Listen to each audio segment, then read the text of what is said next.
we're just now starting to see disruption in the real estate world, where we've been experiencing that for a while in the auto business. Now we have these services, these third-party services that come in and offer to put your home in the MLS for very little money, trying to basically take out or eliminate the realtor. You've got all kinds of now startup companies, including those who have apps. We saw it in the car business with, Carvana and, right. All these other ones, the car, I won't go that far back, but the bottom line is all these new companies or startup companies are popping up, and it's changing the face and will change the face dramatically of what a real estate agent's role is. Now, your weekly dose of inspiration, perspiration, and just the right amount of bull defecation. The Get You Some Radio Show with your host, the Vice President of Making Shit Happen, Terry Lancaster. Hey, everybody. Welcome back to the Get You Some Radio Show. I am Terry Lancaster, and you're watching America's favorite game show, the Get You Some Radio Show. Now, this Get You Some Radio Show is about creating health, happiness, and prosperity in your life. And I talk a lot about sales, talk to a lot of salespeople, and I talk to a lot of automotive salespeople because that's my background. That's a lot of the audience's background. But today's guest has been in the automotive business forever and transitioned a year or two ago into the real estate business. So we're going to be talking about the similarities between the real estate business and the automotive business and what one can learn from the other, and how content creation is kind of the gel that drives everything, because he is a content creation monster. I was on his show last week for the very first time. He's still the co-host of Auto Dealer Live. David Cribbs is my guest, and he's going to talk about the car business, the real estate business, and being a video star right after this. Make more friends. Sell more cars. 97% of car shoppers say they would prefer to know their salesperson before they ever set foot in the dealership. People buy from people they know, like, and trust, and they refer their family and friends to people they know, like, and trust. Visit terrylancaster.org to learn how your sales staff can get more reviews, more referrals, and more repeat business by building better, stronger, more authentic relationships online and in real life. terrylancaster.org. David, welcome to the show, buddy. How you doing? Oh, man, I'm doing fantastic. And thank you so much, Terry, for inviting me. It's really an honor. Well, I appreciate you being on the show. I was very excited to be on the show with you and David last week to talk about what we've got going on. And I've been a fan of Auto Dealer Live, as everyone has for years, been watching what you've been doing.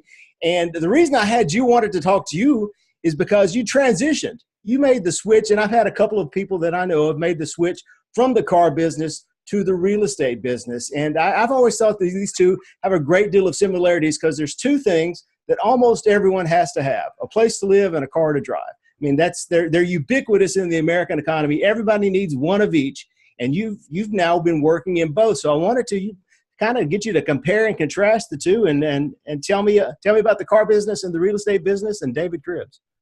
Well, thank you. Yes. So I've grown up in the automotive business in a sense. I mean, I started when I was really young. I think I was 22 or so when I got started, and I still claim to be in the auto business because I do co-host the show every week. I also am involved in dealer consulting and also going in doing live training still in dealerships. Every couple months I'm at a store where I have that opportunity. So I still feel like it's hard to break away, right? We all, those of us who are in the auto business, know how difficult it is to get it out of our blood. So that definitely hasn't happened. But I did transition a couple of years ago to full-time real estate. And it's been one of the coolest things, because I think I kind of spent a career, if you will, in the auto world. And I came to a point where my last position was going to be changing a little bit. So I had to make a decision as what was next in the auto business. And, there were, thankfully, because of Auto Dealer Live and the recognition that you get from that show, offers came pouring in, which I was just blown away by. But all of them, Terry, involved either taking over a new store and being married to it and ensuring its success, or going on the road and joining vendors that sell to the automotive world and automotive dealerships, which involved a lot of travel. So neither one was I real excited about necessarily. So I had always thought about real estate, and I wanted to make the transition. And I thought, hey, you know, I'm not getting any younger. Let me give this a shot while I still have the time, the energy, the focus, and dedication. And I made the transition, and I really haven't looked back. Again, I still love being a part and attached to the automotive world, but my focus now is really full-time real estate, and it's been a ride so far. And so you're in Tampa, Florida, and you went into the real estate business with I guess very little background in real estate business. So if your background came from working in the stores, working in the car dealerships, what did you take with you from the car business that allowed you to be successful in the real estate business? Well, that's a great question. And, you know, for those who I've seen transition from the auto business, because there have been a few that I've known over the years to kind of make that move as well. But for those who I've seen come out of the auto world, most of them that at least that were successful in the automotive capacity were very successful in real estate. And I think it's because of the experience that you gain when you're on the lot. In other words, if you're selling automobiles, or even if as you escalate into management, I think we all know that are in the auto business, if we're honest with ourselves, we all remain salespeople. It's just a different title, a different position, but we're still salespeople. And you know, one of the advantages that we gain in the automotive world is that we're dealing with customers daily, one after another sometimes. So that allows us to really develop and get skills, especially over years of time period. So, you know, it's different when you transition into real estate, because realtors typically, first of all, most of the realtors come from a different industry. The average age of a realtor right now is 53. In fact, it's gone down from 56 just a couple of years ago to 53 now. And I'm sure that number is going to decrease as it attracts more millennials and newer generations. But the point is that up until now, most realtors have come from other traditional jobs where maybe they retired and then they started real estate, or maybe it was a spouse who didn't have to rely on just that income. And the point to that is that oftentimes it's comprised of those people who may not have had much background in experience in either sales or the negotiating with the public on a daily basis, for sure. Yeah. So what happens, and ultimately what happens is a realtor typically only gets that opportunity maybe a couple of times a month for most realtors, maybe sometimes not even that much. So I think those who are from the auto world, and I know for me personally, it gave me a really big edge in being comfortable talking, negotiating, working deals, constructing deals, figuring out ways to put things together on a daily basis. So when now in real estate, I just kind of transfer all those same principles that are just instinctive. Yeah, I think part of the car, one of the benefits coming from the car business, to me, the answer would be that in the car business, you've got to talk to 3, 4, 5 people a day. People are coming in, people are talking to you, people are shouting about one thing and a different thing, and you have to be able to make what they call a 5-minute friend. You've got to form a connection fast. You've got to build some degree of warmth and trust fast, and that's a unique skill set that I think is probably unique to the business. And does that translate for you to the real estate world? 1,000,000%. That really just sums up probably better what I was trying to express just now. I mean, that really is I think what has given most who come from that industry a huge edge in the business. And another thing that has really helped me is I'm coming from a business where I was able to look at real estate untainted, meaning that I really knew nothing. And when I say nothing, I mean I pretty much knew nothing about real estate when I made the transition, and it allowed me to look at it with a different set of eyes than maybe those who were traditionally in real estate. And I've been able to capitalize on that in so many ways But and we'll maybe get into some of those as we go on. But it's been very helpful to come from the auto industry. So let's take it back the other way. In the last 2.5 years that now you've been working in the real estate industry, and you've been selling, $2, $3, $4, $500,000 houses, which is different than selling a $199 car payment. What have you learned from the real estate business that all the people still in the car business? What don't they know? What do you know now that you didn't know then? So that's a great question, and ironically, what's interesting is I really feel like I pull more. I feel like I used to believe that realtors are the ones, and there are great realtors out there, don't get me wrong, but in general, we have the same stats that we have in the car business as far as success. It's about 20% of realtors will make it in this business. Right. And it's the old 80-20 rule. Yep. And it's about the same as the auto industry.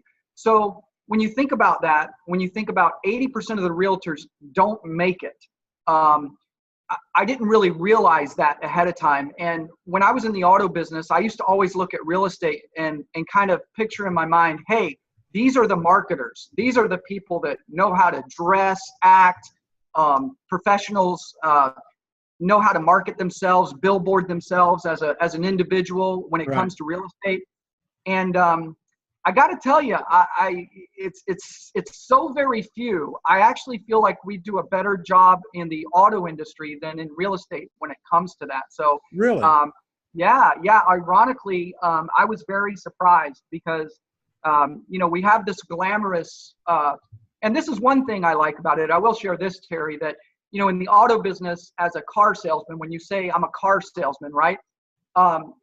Typically there's a perception that's not necessarily the most positive image of someone's career when you say you're a car salesman. But in the real estate industry, when you say I'm a realtor, right, it's actually almost like an esteemed sort of position in sales in a way, because realtors are typically respected. They're community people. They're professionals. They, it seems like they're held in higher regard, which is kind of interesting, a dynamic. Yeah, and I've never, to tell the truth, I've never really understood that. And even I've been around the car business a long time, and that image has never held up to me, because especially car dealers are the backbone of every small community in America. And for people to have this negative image of car salespeople for really no good reason has never made sense. So I don't really understand the dichotomy. That's my big word of the day. How that worked out that way. Right. So another thing I've picked up on, and I think it has something to do with what we just talked about, is that in the car business, I might struggle with a client for 3 days over $500, right? That's pretty common in the auto business. In the real estate business, it baffles my mind, but that same client, that same person will move $10,000 just on a blink. Right. So yeah, it's wonderful on this side, but it's ironic. It's just so different to me, and I don't really understand why that is. But that is kind of a nice thing about real estate, is I'm not usually fighting over hundreds of dollars. Over the numbers are bigger. So you said, you talked about the billboards and the self-marketing, and real estate agents have been doing this forever, and you always see those, but you're saying that's a very small percentage of the real estate agents that actually get out there and self-promote themselves and work on building their reputation and relationships? Well, it's two things. I think that back years ago, and we're seeing the transition, just like we see the evolving of the car business, we see the evolving of real estate when it comes to internet, social media, online activity. Oh, absolutely. Back in the day, if a realtor wanted themselves to be known, which is really their job, they rented the back of a bench, and it was painted like a billboard, or they actually got a billboard, or they had this big giant sign everywhere. Yeah. Those are the going back a little bit, but now that's changed, because it's just not like that anymore. You can rent those billboards, but they're not really going to produce an ROI. So we have to market in a new way, in a different way. And I think that realtors are trying to figure this out. You know, some of them are very good at social media and marketing themselves. But the majority, as we go back to that 80-20 rule, the majority, unfortunately, they're kind of lost. They don't really know exactly what to do when it comes to self-marketing and promotion and things like that. That's going to actually capture leads and generate an ROI. Well, I guess that age number you talked about probably has an effect on that too. The average new car salesperson is what, 30 years younger than the average new real estate salesman. They're a little more acclimated to social media, I would think. Yeah, that's completely true. And another thing that we're seeing in the real estate world, which again, I used to think the real estate was so far ahead. We're just now starting to see disruption in the real estate world, where we've been experiencing that for a while in the auto business. Now we have these services, these third-party services that come in and offer to put your home in the MLS for very little money, trying to basically take out or eliminate the realtor. You've got all kinds of now startup companies, including those who have apps. You know, we saw it in the car business with, you know, Carvana and, right, you know, all these other ones, you know, the car, I won't go that far back, but the bottom line is all these new companies or startup companies are popping up, and it's changing the face and will change the face dramatically of what a real estate agent's role is in the near future. So I think being conscious of that, staying ahead of that, is also something I've learned from the auto world and all of the sort of the reach that I've had through both Auto Dealer Live and, of course, working with David Villa in a marketing company. That was always, you know, forward thinking and how to capture market share has really helped me in this business. So let's talk about that. Like I said, you're a content creation machine. I know you from Auto Dealer Live because that's what I've been watching you on for years now. And you also have a show in the real estate industry under contract. And you've been producing content and you know, helping people solve their problems and reaching out and you know, extending yourself, becoming a known quantity in both markets for years. How has this content creation changed your image and changed your perception and changed how you can help your customers and changed your business? Oh my gosh, it's been exponential as far as, like, I feel more excited, and you know, we talked a moment before the show about I know you have a birthday and I have a birthday in another week or so, and you know, I'm 52 years old and I feel like a kid. I feel like I just landed my first job because I'm so excited about not only the opportunities, but now actually understanding what I can do to expand and it actually being productive measures and things that we can measure and take and put into play that actually give us results. And I'll give you an example of how my mindset really changed and the things I learned in the last few years in the auto world. That's really what I credit it to, by the way. Again, just a quick history with Auto Dealer Live. You know, I was hired by David Villa to come in and help build an online sales training platform because David Villa's company, they offer an advanced form, if you will, of direct mail marketing for dealerships. And when a dealership would invest into that marketing plan and advertisement that company offered that I worked for, they were also going to receive an online access to some training as a benefit, right? So now that's a whole separate product. It's developed even further, which is amazing. But that was my purpose for coming on board with David Villa in the company of Imperial Press Direct, who produces Auto Dealer Live. So when I came on board with this experience, it was just David Villa who was hosting the show. So it was kind of natural to bring me in and have that voice that had been in the auto world sitting right there with David as well. So that show took off. But here's what the real lesson was of that show, and still is, by the way, is that every week when we do that show, first of all, it's consistent. It happens every single week at 3 o'clock on Wednesdays. I'm sorry, 3:30 on and I said Wednesdays, Thursdays. Thursdays at 3:30, you can set your clock because Auto Dealer Live is coming on and has been coming on now for about 4 or 5 years, 6 years. I don't know. It's been a while.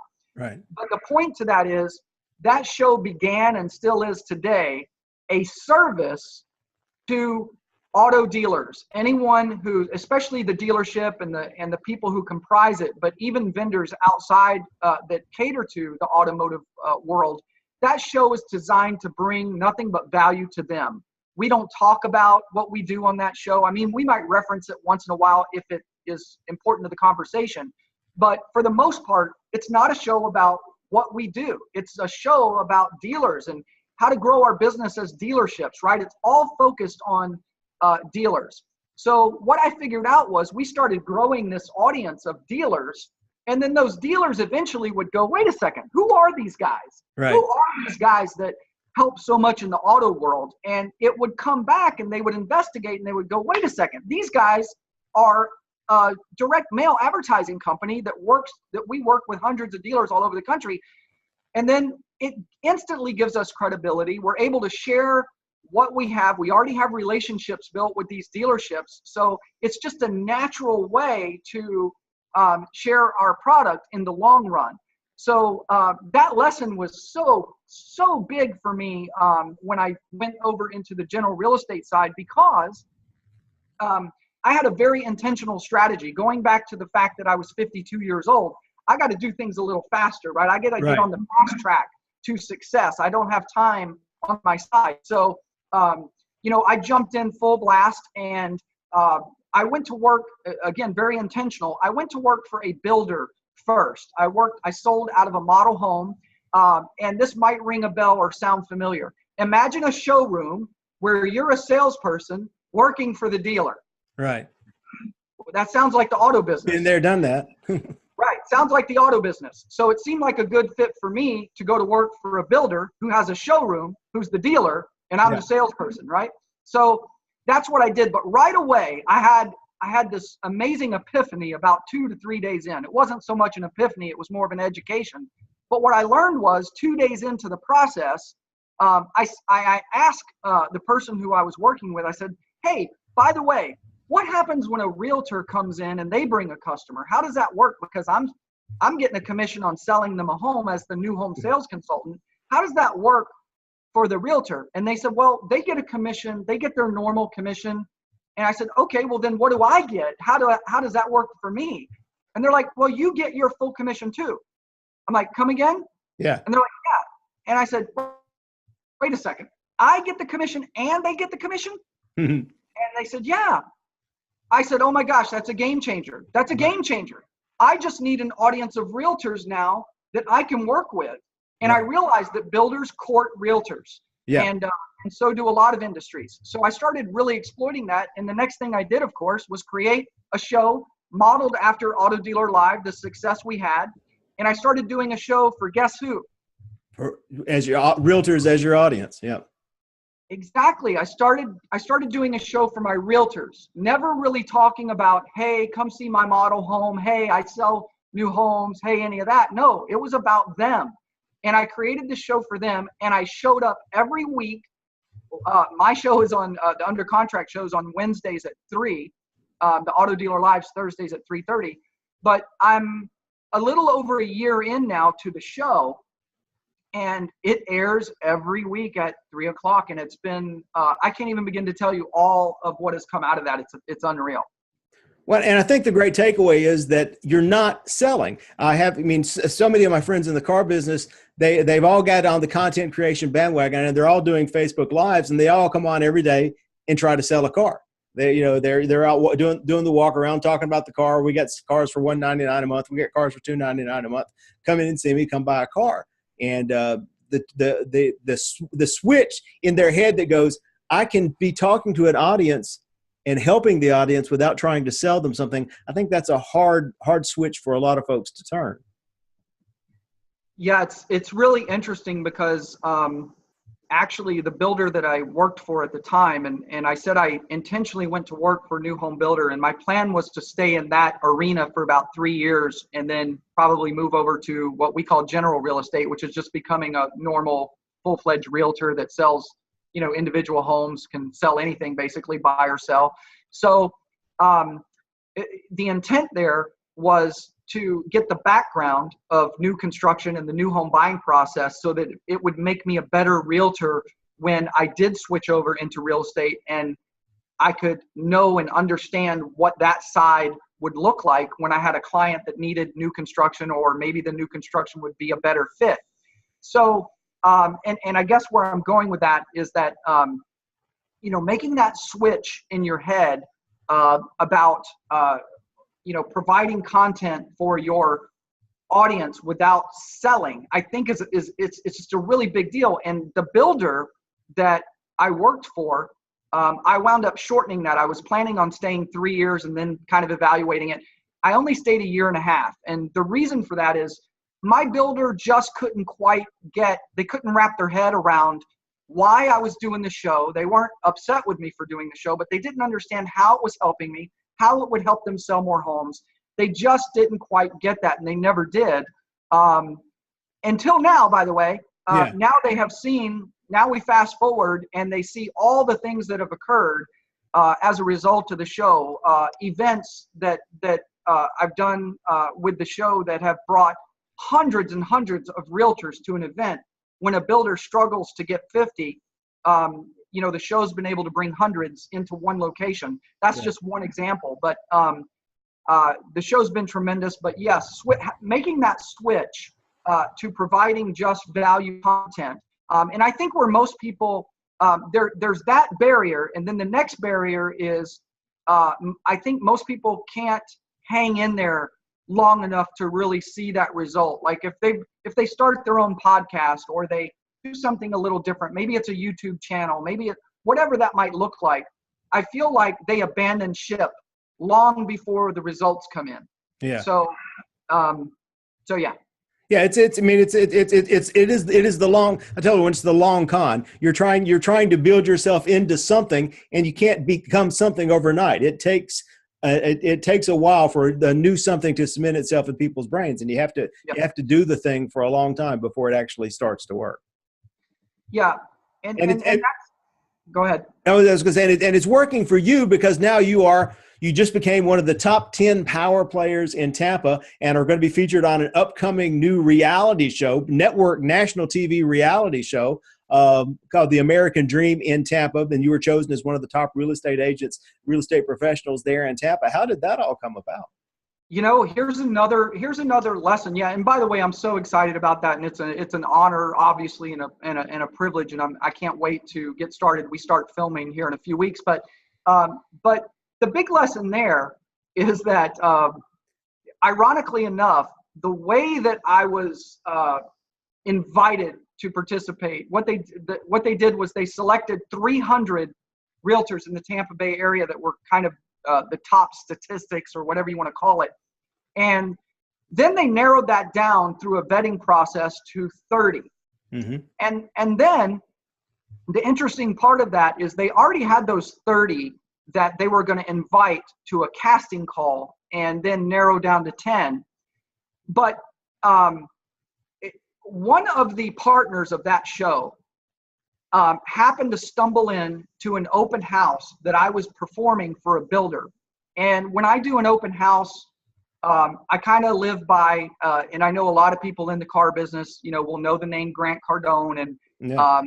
I'm a big fan of Grant's. I love the mentality of the 10X activity, things like that. So, when I do an open house, I go all out. Where most realtors might put, 10, 15 signs up, some put 5, some put 2, some put whatever. I'm putting 100 to 200 signs in the ground for the open house prior to the open house. Right. So my signs actually got the attention of this particular partner on the show, and they came into the open house. They didn't really announce who they were, and they watched, and some interaction with myself and them occurred, and they wound up inviting me and saying, hey, we'd really like you to be a part of the final 30, come in.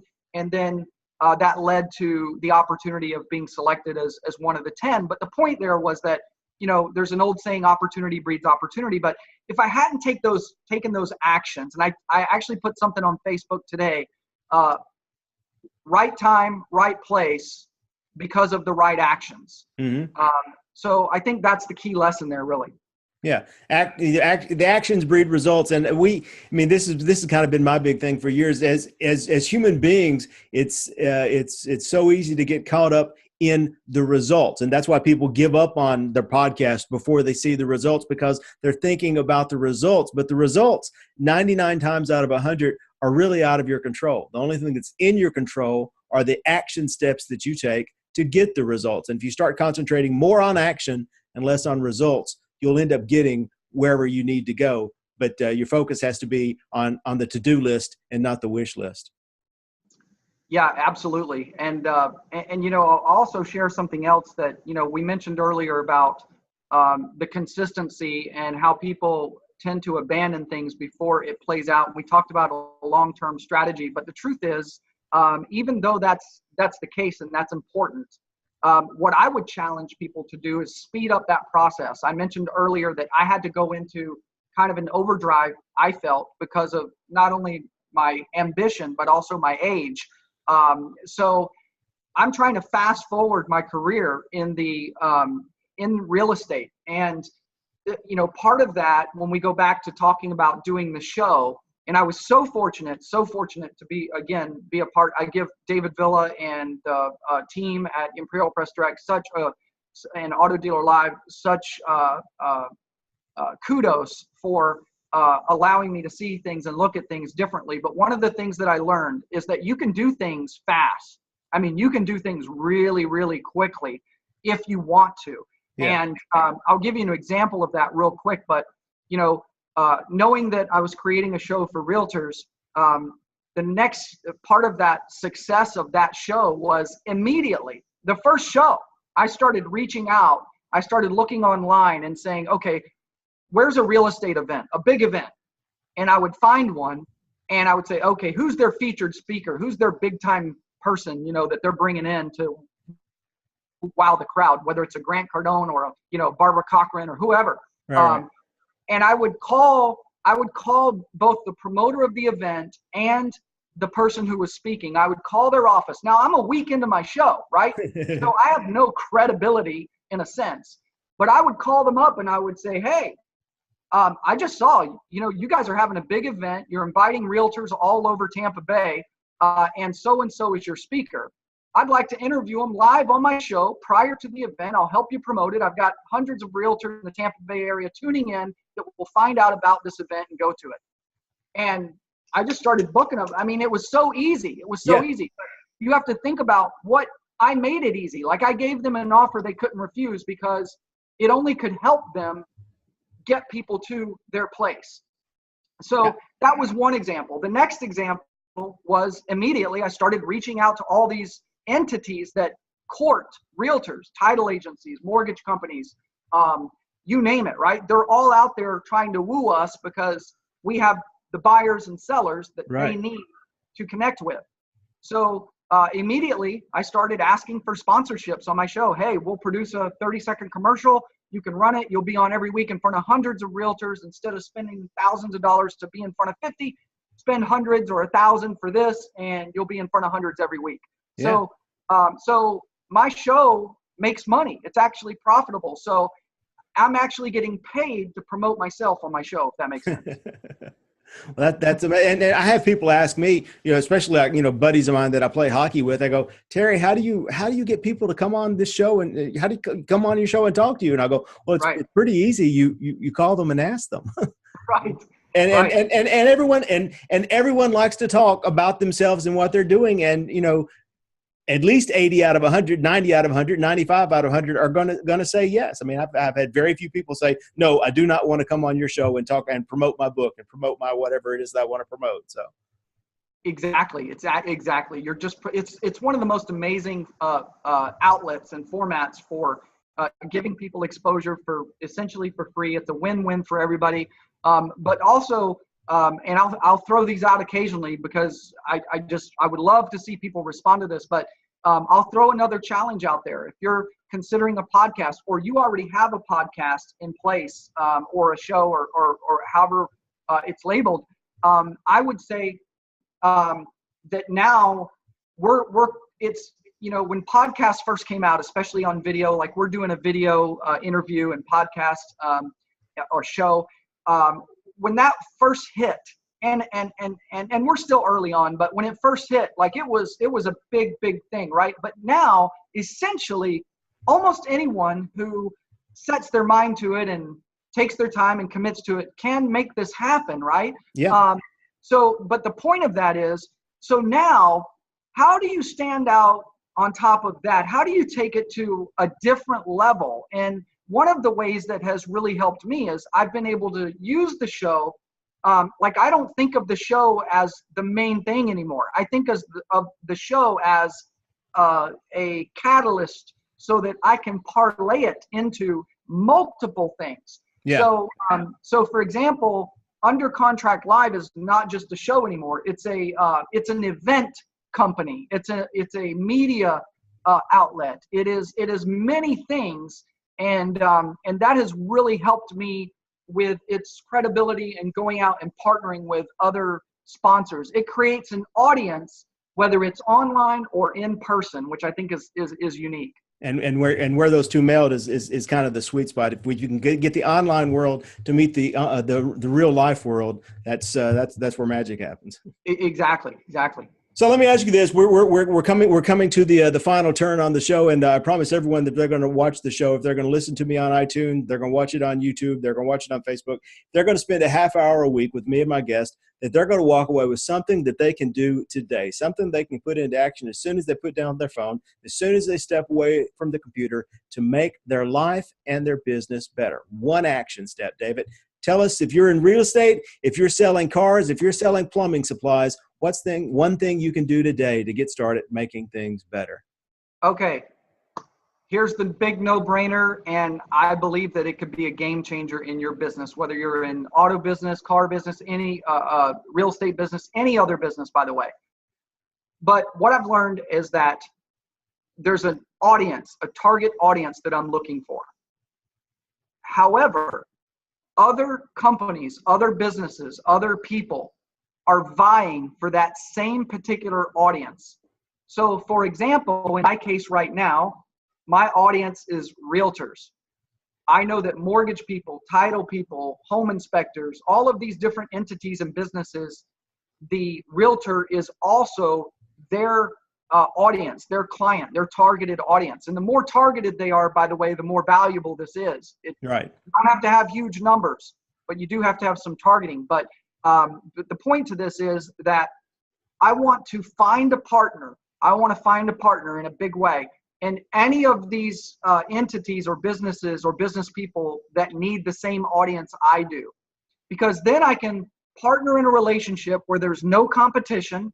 When I say that, I mean, I'm a real estate agent. I can't do a mortgage for somebody. So if I have a mortgage partner, then he can do the mortgage or she can do the mortgage. I can sell the house or help someone buy the house. But the point is that we have the same audience. So now we can team up together, collaborate, promote each other, share the expenses, all of that. And by the way, there's ways that you can do that in the auto world too. Think about where your client is or who they have to see, especially if you can catch them prior to their reaching out to make that decision or that purchase. So, businesses, local businesses that you can partner with, credit unions, insurance companies, I mean, you name it. That would be my big advice, to go bigger very quickly. To look for people who you share an audience with. Identify your audience and then identify who shares that audience with you. Exactly. Fantastic. Great advice, David. Yeah, thank you. All right. So if someone wanted to get in touch with you, we're looking for a home in Tampa, Florida. How do we reach out? How do we find David Cribbs?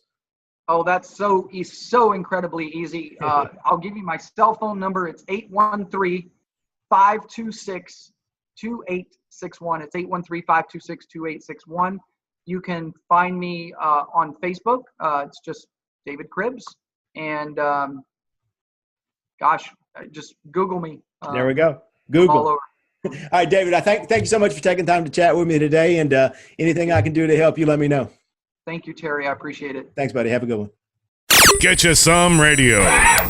You've been listening to the Get You Some Radio Show. Subscribe today at terrylancaster.tv to hear more episodes, win valuable cash and prizes, and get free training to help you create an army of buyers who know, like, and trust you before they've ever even met you. It's a big, wide world, boys and girls. Get out there and get you some.